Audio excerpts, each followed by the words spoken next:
A massive brawl broke up in Senegal's parliament. সেনেগালের সংসদে দুই দল সংসদ সদস্যের মধ্যে ধস্তাধস্তির ঘটনা ঘটেছে। বৃহস্পতিবার একজন পুরুষ বিরোধী দলীয় সংসদ সদস্য একজন নারী সংসদ সদস্যকে থাপ্পড় দিলে সরকার এবং বিরোধী দলীয় আইন প্রণেতাদের মধ্যে ঝগড়া শুরু হয়।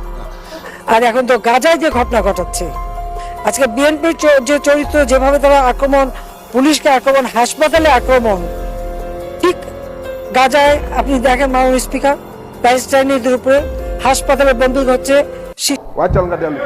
A massive brawl broke up in Senegal's parliament. সেনেগালের সংসদে দুই দল সংসদ সদস্যের মধ্যে ধস্তাধস্তির ঘটনা ঘটেছে। বৃহস্পতিবার একজন পুরুষ বিরোধী দলীয় সংসদ সদস্য একজন নারী সংসদ সদস্যকে থাপ্পড় দিলে সরকার এবং বিরোধী দলীয় আইন প্রণেতাদের মধ্যে ঝগড়া শুরু হয়।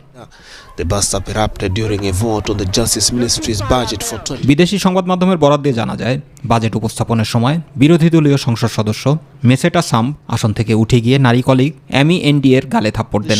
But is not a lawmaker. On November 27, she accused him of betraying. এরপর সরকার এবং বিরোধী দলের আইন প্রণেতাদের মধ্যে ধস্তাধস্তি হয়। মারধরের শিকার সংসদ সদস্য অ্যামি এনডিএ অভিযুক্ত মেসেটা স্যাম্বের দিকে চেয়ার ছুড়ে মারেন। Activist lashed a physical attack on DI, which সংসদের মেঝেতে অন্য একজন সদস্য তাকে নিয়ন্ত্রণ করেন। এরপর আইন প্রণেতাদের এক পক্ষ অন্য পক্ষকে ব্যঙ্গবিদ্রুপ, অভিযোগ ও হাতাহাতিতে জড়ালে অধিবেশন স্থগিত করা হয়। until the female MP apologizes. আর এখন তো গাজায় যে ঘটনা ঘটাচ্ছে, আজকে বিএনপির যে চরিত্র, যেভাবে তারা আক্রমণ, পুলিশকে আক্রমণ, হাসপাতালে আক্রমণ, ঠিক গাজায় আপনি দেখেন মাননীয় স্পিকার, প্যালেস্টাইনিদের উপরে হাসপাতালে বন্দুক হচ্ছে, শিশু নারী সহ তাদেরকে মারা হচ্ছে। ঠিক একই চরিত্র ওই ইসরায়েল যা করছে, এরাও, আর বিএনপি বাংলাদেশের জন্য আজরাইল হয়ে এসেছে। ওদিকে ইসরায়েল করছে, এরা এখন বাংলাদেশের জন্য আজরাইল হয়ে এসেছে। তারা ইলেকশন করবে না, কারণ তারা জানে জনগণের ভোট পাবে না, সমর্থন পাবে না, তাদের জনগণের আস্থা নাই। আর একটা গণতান্ত্রিক ধারা অব্যাহত থাকলে দেশের উন্নতি হয়, এটা তো বাস্তব সত্য।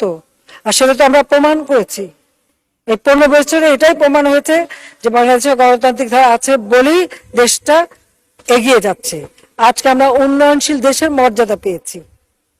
আমাদের লক্ষ্য, আমরা এই উন্নয়নশীল দেশ হিসেবে দেশকে গড়ে তুলে দেশকে উন্নত, সমৃদ্ধ, সোনার বাংলাদেশ হিসেবে গড়ে তুলবো। সেই লক্ষ্য নিয়েই আমরা আওয়ামী লীগ কাজ করে হচ্ছে এবং সেটাই আমরা করবো।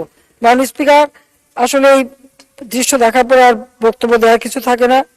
তারপরে আমরা পার্লামেন্ট ইলেকশনের পরপরই আমাদের সংরক্ষিত আসনে আমাদের মহিলা এমপি তাদের নির্বাচন সম্পন্ন করেছে।